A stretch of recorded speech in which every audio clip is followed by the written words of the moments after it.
Congress finally greenlights the Epstein files. A 30-day countdown now begins.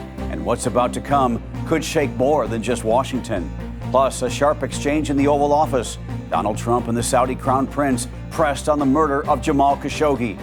And a stunning failure to communicate why no one alerted Baltimore bridge workers that a massive ship was barreling toward them. The stories that matter, clear and credible, from across the country to around the world. These are your unbiased updates from Straight Arrow News. Good morning, I'm Craig DeGrelli. America is waking up this morning waiting for one more thing, President Donald Trump's signature, the final step that will force the release of all Jeffrey Epstein case files. Once he signs it into law, the clock starts. Within 30 days, every record, every communication, and any material related to the investigation into Epstein, including his death in federal custody, must be made public. The House passed the measure in a landslide Tuesday, a bipartisan breakthrough that took months and a special election in Arizona to get across the finish line. And late Tuesday, the Senate cleared the bill by unanimous consent. No objections, no debate, sending it straight to the president's desk. Only one member of Congress voted nay, Louisiana Republican Clay Higgins. In a post on X, Higgins said the bill's wording could reveal and injure thousands of innocent people, including witnesses, people who provided alibis, and family members. House Speaker Mike Johnson did try earlier in the day to get the Senate to amend the language to better protect victims' identities. For survivors of Epstein's abuse, this vote is a watershed moment, something they've spent years fighting for, and many say they would not be here without one woman. And so I am thinking about so many women as I am here today. And most of all, I am thinking, it's all right, about Virginia Roberts Giuffre. We would not be here without her. There is no doubt in my mind about that. And, I very much, I think, like many people, there were fights going on. There were definitely women that had, worked so hard for so long for justice. But I had, given up on the idea that anything would happen in this case. Virginia Giuffre died by suicide in April, but her memoir, Nobody's Girl, was published posthumously just last month. President Trump says he will sign the bill once it reaches his desk, a sharp reversal after months of his administration working to block the file's release. In the past 24 hours, President Trump rolled out the red carpet for Saudi Crown Prince Mohammed bin Salman, his first visit to the White House since the murder of journalist Jamal Khashoggi. And the moment that stole the show wasn't the F-35 jet deal or even the billion-dollar business agreements. It was the answer the president gave to a reporter's question, a question directed at both him and the Crown Prince. This moment right here. Watch. Your Royal Highness, the U.S. intelligence concluded that you orchestrated the brutal murder of a journalist. 9/11 families are furious that you are here in the Oval Office. Why should Americans trust you? And the same to you, Mr. President. Now, who are you with? I'm with ABC News, sir. You're with who? ABC News, sir. Fake news. ABC fake news. One of the worst in the business. But I'll answer your question. Thank you. As far as this gentleman is concerned, he's done a phenomenal job. You're mentioning somebody that was extremely controversial.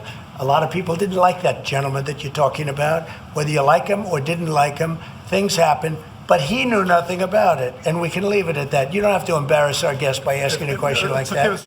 The gentleman he's referring to is Jamal Khashoggi, a Washington Post columnist murdered and dismembered in 2018, a killing U.S. intelligence says MBS himself approved. As you heard, President Trump defended the Crown Prince and brushed off the CIA's findings. Bin Salman then called the killing painful and a, quote, huge mistake, saying Saudi Arabia did all the right steps afterwards.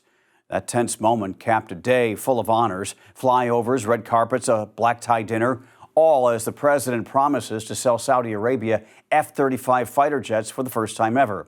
Khashoggi's widow told Britain's Sky News after the Oval Office meeting that it was, quote, shameful to ask reporters not to press the Crown Prince on the killing, and that she wishes she could have introduced her husband to him.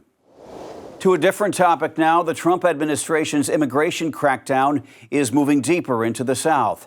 After weekend raids in North Carolina, CBS News now reports Border Patrol is preparing to send about 200 agents to New Orleans in the next 2 weeks. Armored vehicles and special operations teams could be seen rolling into the Big Easy by December 1st. CBS says the New Orleans operation is part of the same enforcement push that swept through Charlotte, where federal agents arrested more than 100 people, and local leaders and protesters pushed back, saying the tactics fueled fear and confusion there. But New Orleans presents a different political landscape. The city has a Democratic mayor, but a Republican governor, Jeff Landry, who's a close ally of President Trump. Back in June, Landry signed a bill pledging Louisiana's full cooperation with federal immigration enforcement, including support for detentions and deportations. A searing, emotional update in Washington Tuesday on one of the most consequential and costly infrastructure failures in modern U.S. history that happened in May of last year.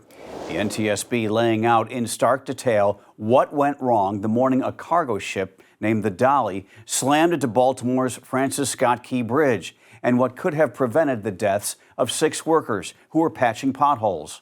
Investigators walked through the timeline, saying those workers would have had 1 minute and 29 seconds to escape, but they were never warned. Police stationed on the bridge did not call the construction inspector, despite having his number, leaving crews with no idea the powerless ship was drifting straight toward them. The NTSB chair didn't mince words. This tragedy should have never occurred. Lives should have never been lost. As with all accidents that we investigate, this was preventable. Investigators laid out a chain of failures, starting with a single loose wire that triggered an initial blackout on the cargo ship, resulting in the loss of steering control. Remember the scene? And a fuel pump setup that starved the ship of power in the seconds just before impact. They say the crew had swapped in cheaper flushing pumps months earlier, and the ship's operator likely knew about it. The NTSB also blasted the Maryland Transportation Authority for never assessing the bridge's vulnerability to a major ship strike, something safety groups have pushed nationwide for decades. The Washington Post reports that Maryland now expects the rebuilt Key Bridge to cost as much as $5.2 billion and take until 2030 to reopen, more than double the state's early estimate. The Trump administration is taking its first major steps toward dismantling the U.S. Department of Education, a signature campaign promise now moving into action. The administration announced 6 new interagency agreements Tuesday, formally starting the process of breaking up the department and redistributing its core functions across the federal government. Under the plan, the Department of Labor will now co-manage major K-12 and higher education programs, including elementary and secondary education initiatives and several higher education grant programs. The Interior Department will take over the Office of Indian Education. Health and Human Services will absorb child care access, which funds on-campus child care for student parents, along with foreign medical accreditation. The State Department is set to take control of international and foreign language education. It's still unclear when these agreements officially take effect. Finally this morning, a rare Gustav Klimt portrait with a remarkable survival story just shattered records at auction. Gustav Klimt's portrait of Elizabeth Lederer sold for, get this, $236.4 million after a 20-minute bidding war at Sotheby's in New York on Tuesday, setting a new record as the second most expensive piece of modern art ever sold at auction. You see it there? The 6-foot-tall portrait was painted between 1914 and 1916, and its history is just as extraordinary as its price tag. Follow me here. When Nazi Germany annexed Austria in 1938, the Lederer family's vast art collection was looted, but their portraits were left behind, deemed too Jewish to be worth selling. That's according to the National Gallery of Canada. Elizabeth Lederer survived by claiming that Klimt, who wasn't Jewish, was her father. With help from her former brother-in-law, a high-ranking Nazi official, she obtained documents stating she descended from the artist, a lie that protected her and allowed her to remain in Vienna until her death in 1944. Wow, what a backstory. All right, a packed Wednesday ahead. Here's what we're tracking. At noon, First Lady Melania Trump and Second Lady Usha Vance head to Camp Lejeune in North Carolina, spending time with Marines and their families as the holidays approach. Also at noon, President Trump travels to the Kennedy Center for the U.S.-Saudi Business Forum, a high-stakes meeting as Washington and Riyadh deepen economic ties. At 2, the Federal Reserve drops last month's meeting minutes, giving us new clues on interest rates after 2 straight cuts. At 3, NASA unveils brand new images of that interstellar comet that buzzed past Mars, only the 3rd known visitor from another star. We're the fastest, fairest few minutes in news. Be sure to tell your friends about us. You can always watch us on SAN.com or our app, or stream us on Spotify. Those are your unbiased updates for this Wednesday. We'll see you back here tomorrow. For all of us here at Straight Arrow News, I'm Craig DeGrelli. Have a great day.